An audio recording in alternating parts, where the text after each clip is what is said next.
Hi everyone. So I thought I would do a video on using a metronome, basically because I think I've noticed, any of the guys in my get playing guitar group or the ukulele group, rhythm seems to be a big issue, and I know it's a big issue in people in general.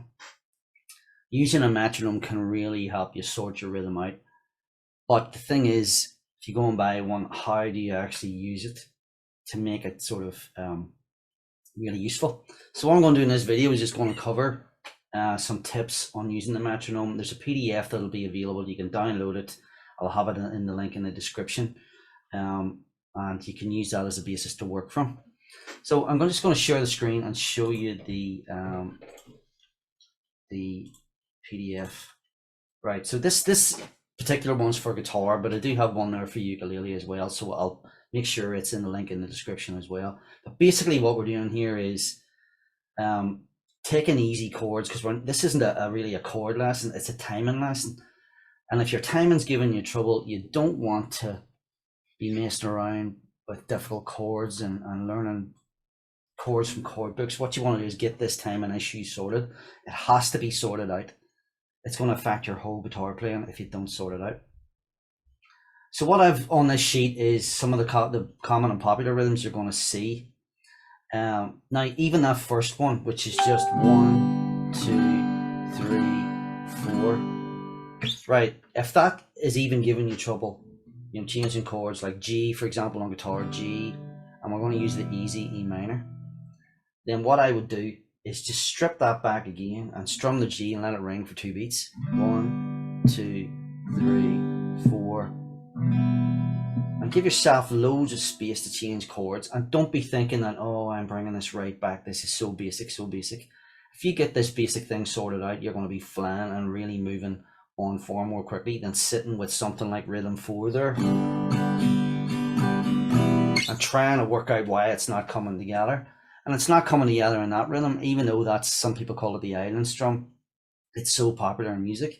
It's because it's got 2 ups in it, and once you start bringing in a double up and put a swing into things, it is really, really difficult to get that going. So stay away from that one even until you've got a good smooth rhythm going on in the first ones. So what I'm going to do is, so a metronome, then you can buy an electronic one like that. You can download an app called Pro Metronome, which is really good. I recommend it to my current students. You can get it on the App Store, or you can get it on for Android as well. And basically it has a high pitch beat for beat 1, and then beats 2, 3, 4 are a different pitch, so you always know where beat 1 is. This particular metronome here is a really old one. The make's called Joyo, Joyo. It's really old, but it does the same idea. Now I've got this set at 60 beats per minute.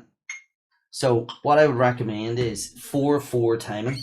So 4 beats in a bar. Don't worry about ballads and blues and all that. Just think of, right, I'm going to get this sorted out once and for all. 4 beats in a bar. 1, 2, 3, 4. So you just turn your metronome on. The basic setting on them is usually 4 beats in a bar anyway. So when we turn it on, if you can see that in the camera, it has a green light for beat 1 and 3 red lights for beats 2, 3, 4. All right, so you know where beat 1 is every time. Beat 1's the most important thing in music. Knowing where it is keeps you right all the time. And a common thing that I know that happens to a lot of people is when they change chords, the chord change itself knocks them out of time. So this is why I'm suggesting to keep the chords really basic. The other PDF has for the ukulele players on the channel, following the channel, and also in the other groups. C, A minor, and F are fairly easy chords on the ukulele, so I would suggest bringing those in. So replace that G with a C, replace the E minor with A minor, and you could even add an F in here, or if that's too much, just keep it C and A minor. So this applies to both ukulele and guitar. So for the purposes of this, I'm going to let this beep out. I've got it set at 60 beats per minute. So BPM is beats per minute. And what we're going to do is just strum, first of all, on beat 1 only. So the high pitch beat. So we're going to go and let it ring. Then go to E minor. Make sure you're right on time exactly with the beat.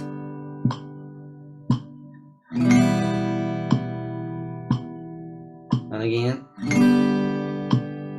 Now this might seem really basic, but this is the absolute basic foundation of rhythm. Now try bumping that up and strumming on beat 1 and beat 3. Keep the speed the same, keep it around 60, really slow. So we're going to go again, 3, 4. So 1, 2, 3, 4. 1, 2, 3, 4. Now right away you're going to notice here that the pressure is on already on your fingers to change chords. That you're going to notice straight away, oh no, I've got less time. This is when you have to relax and go, right, if I don't make it in time, keep track of what beat you're landing on the next chord on. So if you're late, so I'm going to purposely go late here. So if we go 2, 3, 4, 1, 2, 3, 4, 2, right? So we missed the high pitch beat was beat 1. Don't worry, let the metronome keep going, come back in again when it comes round. So don't stop and start doing all this. Put it back on and relax. Give yourself that space to do it. When you get it going, then try and bring in 3 beats. So we're going to go 1, 2, 3. I'll give you 1 beat of space to change.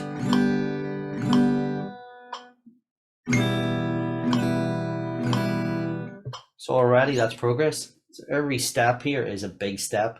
It might seem like it, but down the line, you're tuning in, you're coordinating both hands, you're getting used to hearing the metronome. This is the thing, important thing that one of the people in the, one of the members of the group mentioned, one of the groups was, yes, that they were counting the rhythms, but just because you're counting the rhythm, you can still be out of time. The metronome's not out of time. It's always perfectly in time. Because it's built that way, it's made that way, so it never goes out of time. The only thing that can be out of time when the metronome's going is you. So you don't, it's probably better to use one, and that takes the pressure of counting off. Let it do the counting, you just do the playing. And that's probably one of the biggest and most important tips I could give you with this.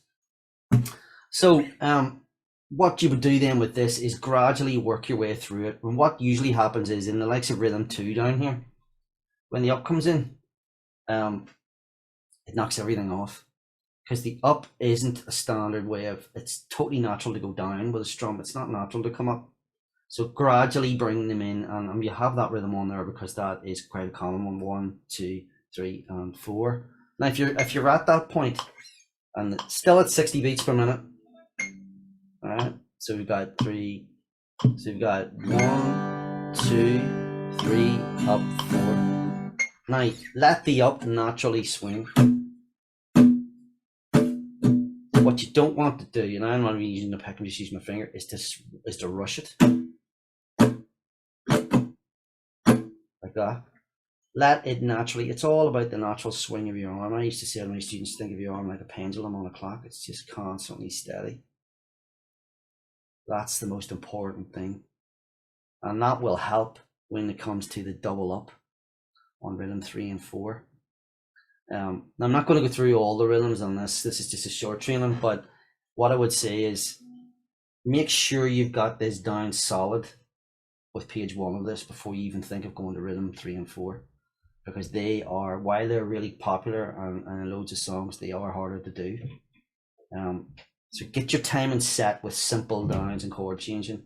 When you feel confident, pick 2 other chords that are close together and bring them in. Now, as part of your practice, I would also be saying, separate to rhythm, spend time with doing some muscle memory work where you're just changing chords on their own, aside from the rhythm work, right? But that's a separate issue. Okay, so I hope you find that useful. As I say, the PDF's available. You can download it'll be in the description. You can download the free PDF. And I say these are really popular rhythms to learn, to get these down. This covers loads and loads of songs. So I hope you found that useful, and feel free to comment below, comment in the community as well. And as always, thanks very much for supporting the channel, and I'll see you again soon. I hope to help you with some more guitar issues you might be having. All right, thanks. Bye.